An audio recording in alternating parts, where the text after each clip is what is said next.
Welcome back. In crime news, a retired corrections officer was granted bail in the sum of $20,000 on Monday after his attorney, Bjorn Ferguson, made an emergency bail application.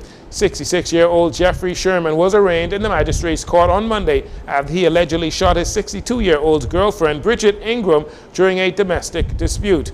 According to police reports, sometime around 10:30 p.m. on August 24th, Sherman and Ingram, while at Ingram's home on Sapodilla Boulevard in Pinewood Gardens, got into a verbal altercation. Subsequently, Sherman produced a firearm and shot her to both arms. He then left the home and fled the area in an unknown direction.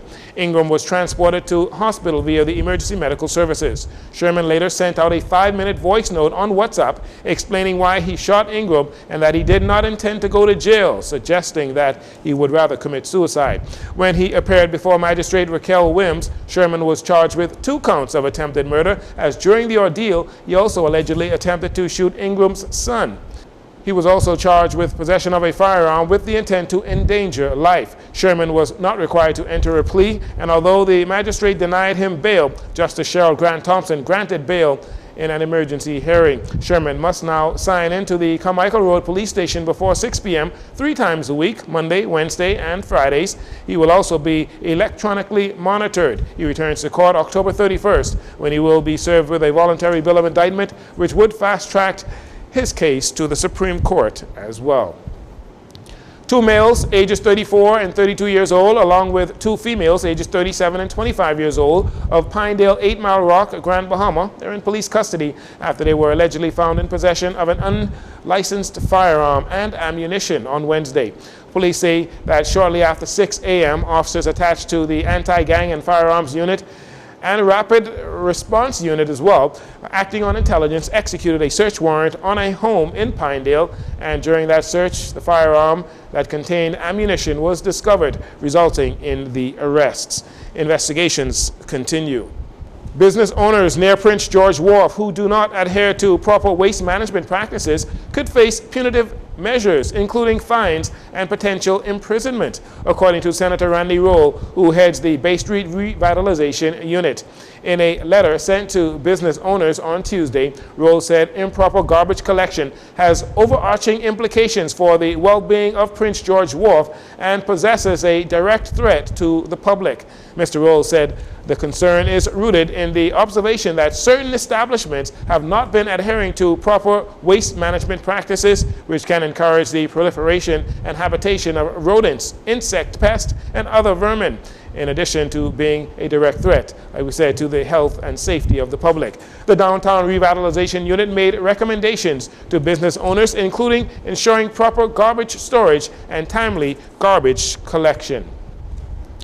Just 1 week after the 13th Commonwealth Women's Affairs Ministerial Meeting, the Bahamas is continuing to be the #1 choice for global events, as the country is now hosting the European Union United Nations Regional Civil Society Organization Capacity Building Workshop at Super Club Breezes.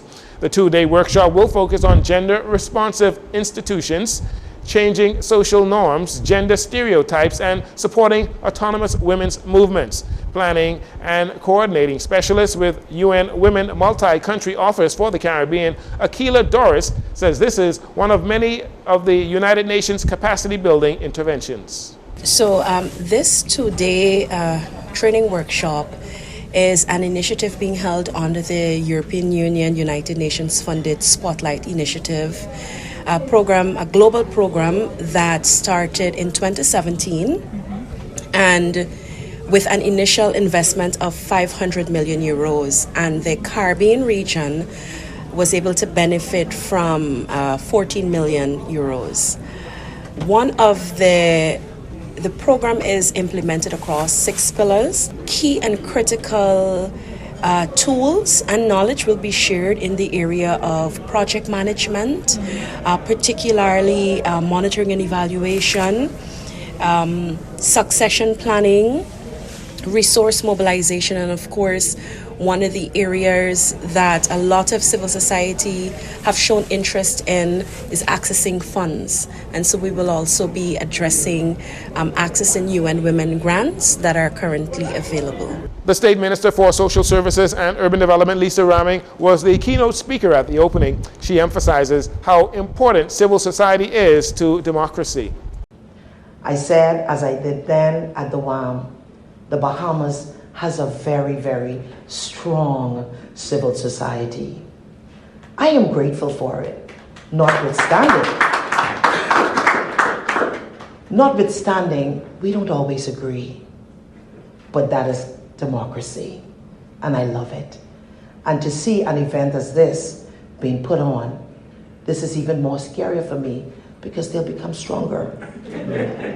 They keep the government's feet to the fire. And I am so grateful to every civil society group.